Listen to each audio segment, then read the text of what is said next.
In a shocking incident in Gurugram, a female passenger and her son were threatened by a blue smart cab driver at gunpoint.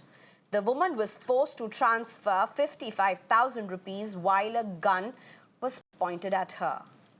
Hours later, the police has confirmed that it was a toy gun that was used by the driver. महिला द्वारा दी गई शिकायत पर FIR register कर ली गई तथा case की investigation के दौरान आरोपी ड्राइवर को अरेस्ट किया जा चुका है। आरोपी है वो जो उसका नाम सोनू है तथा वो जालौन उत्तर प्रदेश का रहने वाला है तथा फिलहाल गुरुग्राम में बड़ा गांव में किराए पर रहता पाया गया है। इसमें अभी तक की जांच के दौरान जो आरोपी है उसके खिलाफ कोई केस फिलहाल तक नहीं पाया गया है। तो गिरफ्तारी के दौरान आरोपी से उसके द्वारा जो गाड़ी प्रयोग में की गई थी, जो कैब वो चला रहा था, वो रिकवर कर ली गई है। उसके आरोपी द्वारा बतलाया गया है कि उसके द्वारा महिला को जो खिलौना टाइप गन होती है, टॉय गन होती है, वो दिखाई गई थी, वो आरोपी से बरामद कर ली गई है। The horrific incident took place yesterday near Sector 83 in Gurugram. The police has arrested the cab driver. Blue Smart has issued a statement promising to take immediate action on their safety protocols. In the statement, they detail the stringent onboarding measures that they already have in place, including facial recognition, mandatory background checks, face-to-face interviews, and more. But the concern is deeper. One often hears of instances of harassment or a driver instead of the aggregator, specified driver picking a passenger up across cab aggregators. There's also questions of an elusive accountability by and large. What we're trying to look at as an incident which is just an exception. We're looking beyond what just happened in Gurugram, with aggregators not seen as employers, quote-unquote, in traditional sense. The aggregators are required to make arrangements to test the driving abilities of the driver, must conduct a mandatory induction training program, complete medical examinations, voice verification, and a refresher training program once in a year. Questions about how many of the aggregators really follow this. It is their responsibility to ensure that drivers are not logged in beyond a maximum period of 12 hours a day. But how is this supposed to be looked? Is it an exceptional case? Is this an overarching concern? I'm being joined at this point by my colleague Kritika Tiwari. Kritika, I believe you are with a group of residents. Tell us, what are their big concerns? When they hear about instances like this, do they see it as a one-off instance or do they have bigger concerns? Right, Shreya, currently we're reporting from Sector 72 in Gurugram, and I'll take your concerns right to the young professionals who are joining us this evening. Thank you so much for speaking to Mirror Now. Firstly, we just want to understand, आपको क्या safe लगते हैं ये cabs app पर जो आप hail करते हो, and most prominently जब ऐसे issues सामने आते हैं तो क्या कोई concerns फिर raise होते हैं? सच मुझे ऐसा कोई भी फील नहीं हुआ कि कुछ अनसेफ हो रहा है, बट हाँ न्यूज़ हम लोग भी पढ़ते हैं एंड हेडलाइंस रहती हैं तो उसमें काफ़ी हम चीज़ें सुनते हैं कि किसके साथ क्या हुआ.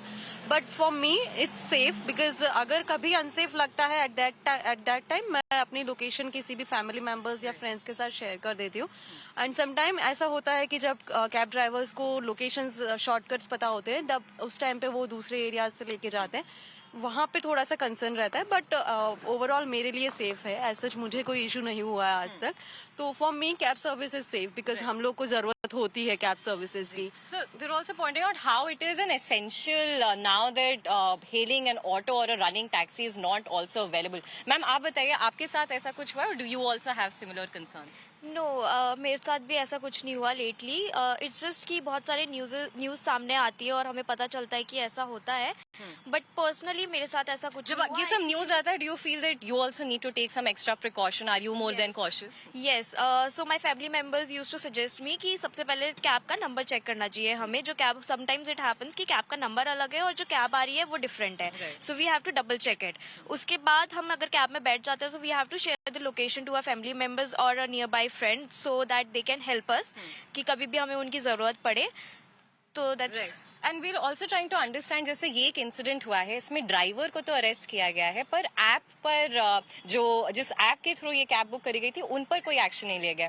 डू यू थिंक सिर्फ ड्राइवर तक रिस्पॉन्सिबिलिटी है, या कैब्स जो ऐप होती है उन पर भी कुछ रिस्पॉन्सिबिलिटी डालनी चाहिए? उन पर भी रिस्पॉन्सिबिलिटी होनी चाहिए मेरे ख्याल से, क्योंकि सेपरेट चेक्स होने चाहिए ड्राइवर के लिए कि वो सेफ है या नहीं, उसके बैकग्राउंड चेक्स क्या है, उसने जो भी डॉक्यूमेंट सबमिट किए हैं कि नहीं, क्योंकि बात तो कैब ने हायर किया है उस ड्राइवर को, तो बात उस पर भी आनी चाहिए. तो यू सेइंग कि because it is the app जिसके थ्रू आप बुक करो, तो आप ऐप पर ट्रस्ट ज्यादा करो कि उन्होंने अपनी तरफ से सारे बैकग्राउंड चेक करो? या of course we are booking from the app only, no.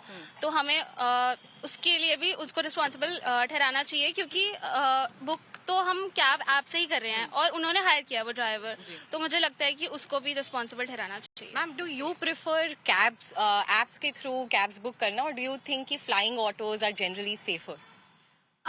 Definitely flying autos are safer, but then कोई surety नहीं है, because it depends on the person eventually.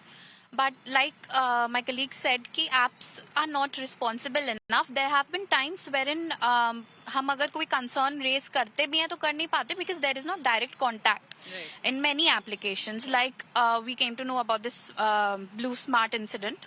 तो उसमें कोई इमीडिएट रिस्पॉन्स नहीं होता है फ्रॉम द एप्स, तो दैट इज वन कंसर्न कि कोई इमीडिएट हेल्प नहीं होता है. कभी हम ऐसे फंस जाते हैं, there is just one button in the car, वो दबाओ उससे भी, और ऐसा कुछ रिस्पॉन्स नहीं मिलता. So this is majorly what these young professionals are also telling us, that they believe that since they book their autos and their cabs through the app, so accountability should directly rest on these platforms as well, and how it is an indispensable feature of their daily commute now, that without these apps they will not be able to commute from one place to the other, and that's why also it is a very indispensable service. So when security concerns are raised here, they want the aggregators, especially the administration, also to be more stringent. Over to you.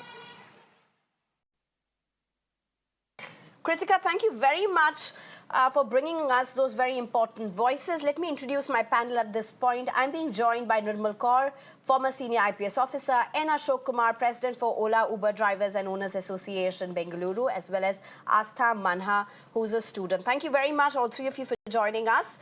Very quickly, first let me go across to you and Ashok Kumar, because we also heard the voices of young women in the national capital. There are instances where, you know, there's instances of violence, there's instances of crime, whether it be against women or men. It's been reported from cab aggregators, from drivers. And it's also been the other way as well. But my big question at this point is, are cab aggregators equally responsible? Are they accountable at all in such instances? Yeah, 100%. The main thing is aggregator has to be mentioned for every cabbies. So who are all taking a aggregator license and all, they supposed to make a main particular call centers, and then almost all they are not properly using. No, there is simply they are having a GPS and panic buttons for emergency purpose, and they are having only SOS in these applications, but they are not maintaining what are the requirements for the customer. They are not maintaining properly. So their aggregator has to maintain for everything.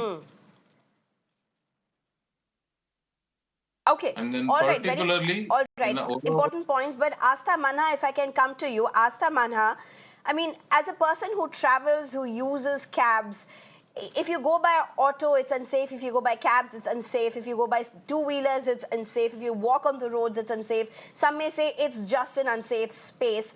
That apart, how do you look at instances such as this? You know, does it?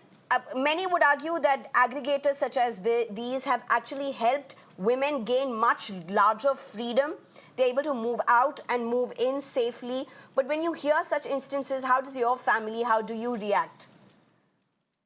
Correct. So, as we know, a woman's safety is basically a nation's priority, and that should be foremost for everyone.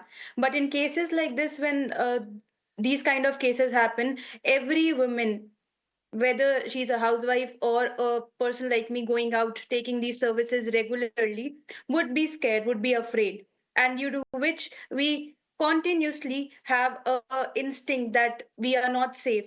Even if it is any application we are following, even that we are not safe, and we are sending our locations to our family members or our friends, or we are continuously tracking the GPS in our mobiles. If there is some unknown route the driver is taking, as said that it is a shortcut, we'll take that. But then of course the administrations and the application owners who are hiring these drivers should be very stringent with their actions and with their hiring process, so that the drivers who are hired are those who come to take the passenger and not the other ones. Because sometimes it happens, the drivers, the pictures are different, the name is different, and the one coming with the cab is different. So we need to keep a check on this. And as this incident happened and the SOS did not work, so we as women can keep safety devices with ourselves, defense systems, maybe a pepper spray or something we Right. usually keep with ourselves while traveling alone. But Okay. of course, all this should stop and the safety should be the priority. All right. Okay. Very quickly, if I can come to you at this point, Nirmal Kaur, how do you look at this incident in Bengaluru, in Gurugram? I mean, let's just look at what has unfolded. What should have been the first response? I mean, you have a mother and a child who are traveling, and then you have somebody point a gun, and eventually, of course, we get to know that gun is actually a toy gun. But what should one react? How should one react in such instances? I think it is immaterial whether it was a toy gun or a real gun. What is relevant is that she was threatened with her own life and that of her babies, her child's.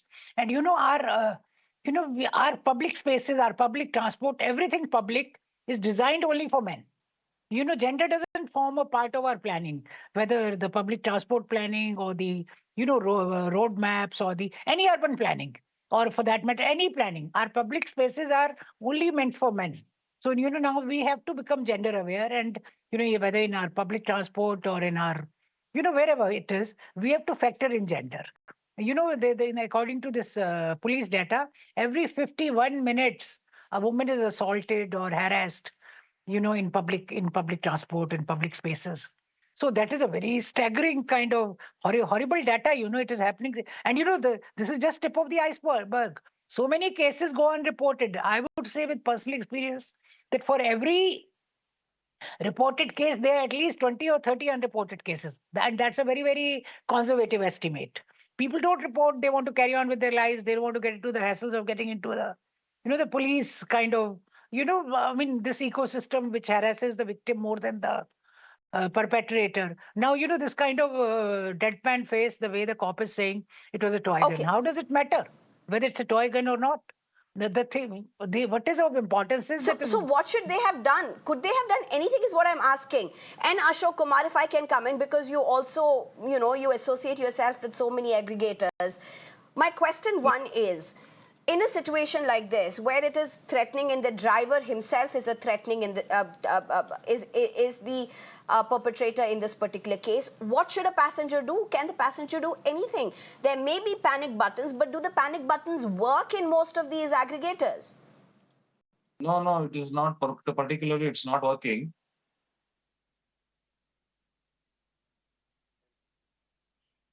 Yes, and Ashok Kumar, I can hear you. Please go ahead. Once again, some little bit of network issue. Just give me a second. Okay, we seem to have some issue. Astha Manha, have you ever tried using a panic button? Have you ever tried making a SOS call? Has there been any instances like this with you or your colleagues? Have you ever come across something like this? No, personally, I have not tried the SOS button, but of course, I'm from the forensic background, and we have read about the case studies where the SOS button does not work due to some cyber attacks and some disability which the driver or the perpetrator already knows how to do. They actually, priorly before coming to the passenger, disable the SOS button from there and make some arrangements arrangements like such that the SOS will not work on that point. And sometimes what happens is he will take you to a route where the network is zero, where you do not have the network. And in that cases also, due to the less internet connection or no internet connection, that wouldn't work. And this is a very important point which should be noted, that even without network, the SOS should be working, and the SOS should not be in any case hampered or played with. That's an important point, Ashok Kumar. How do you look at this? So, with these cab aggregators, we don't need to name any one cab aggregator because we're really not focusing on one cab aggregator. Across these radio taxi services, cab aggregators for that matter, does the panic button work? There's also a recommendation that says that there must be a 24 call center that you can get in touch with or would get in touch with the driver and the passenger if there is a detour from the established route. I have never seen that happen with me, though I've seen many detours happening. Is this a reality? Yeah, 100%. But particularly the aggregator doesn't having a panic button. The vehicles having a panic button, but the aggregators overall, the aggregators overall there, Ola, Uber, and then XYZ overall they're not doesn't having a customer care services, and then the emergency services panic button is also not working properly. So we are informing to the government, and then we are see there is so many issues with the customer also. It will come, and the issue will be sometime it will come from the customer, from the driver also. We are requesting. So we need to be the panic button, and the emergency causes has to be worked properly. So the one of the ma'am, she told it is in. So you are saying it doesn't work properly despite the 2020 recommendations that were mandated. Actually, it was not just recommendations. Yes. And then particularly, there is no. So Nirmal Kaur, if I can get you in, Nirmal Kaur, how to hold the aggregators to account? I mean, there are mandated services which clearly are not functioning, are not happening on the ground. So what must one do? How to hold them to account? Like in this, there was this earlier one thought radio taxis are safe. Then there was that rape of a woman in front of a mall or somewhere in Gurugram by an Uber driver. So radio taxis are not safe. They are not, they were, initially that was the impression being given. Aggregators have to be brought to book. They have to be more controlled, more monitoring. And I believe, if you have cameras in the cabs, so many times one sees cameras in the cabs abroad, that will help if there's a control room that they know, or not only the GPS, which tells them how their vehicles are moving, also the cameras, which, any monitor they can see. And, especially with a female passenger, that has to be monitored. And like in this instance case also, the aggregator Blue Smart or whatever the name is, Blue Drive, they should be brought in because their panic button did not work. Though that is mandated. That is that's part of the safety provisions. It did not work. So they have to be accountable because they are very much part of the criminal deed. So they should be brought in as accomplices or as, whatever, as having assisted in the crime. That is very clear. The aggregator cannot be allowed to go scot-free because after all, you're hiring a cab from an aggregator, not an individual. So aggregator has to be 100%, 500%. I think that's very important. But of course, a lot has been happening in the court as well about how much can aggregators really be held to account. If we can just play out the response from Blue Smart once more on our screen, if we can put up those graphics as well, because Blue Smart in the particular case of Gurugram has gone ahead and given out a response where they've said they're deeply saddened and disturbed by the incident. They will ensure that all action is taken and more stringent safety security measures are put in place on priority. But as I said, our discussion is not about one particular cab service. It's literally about how aggregators across the spectrum often go without accountability, a very elusive accountability, as some may say. The challenge really is multifold. And thank you very much, Nirmal Kaur and Ashok Kumar, as well as Asta Manha. Thank you very much for joining us and your time. Thank you.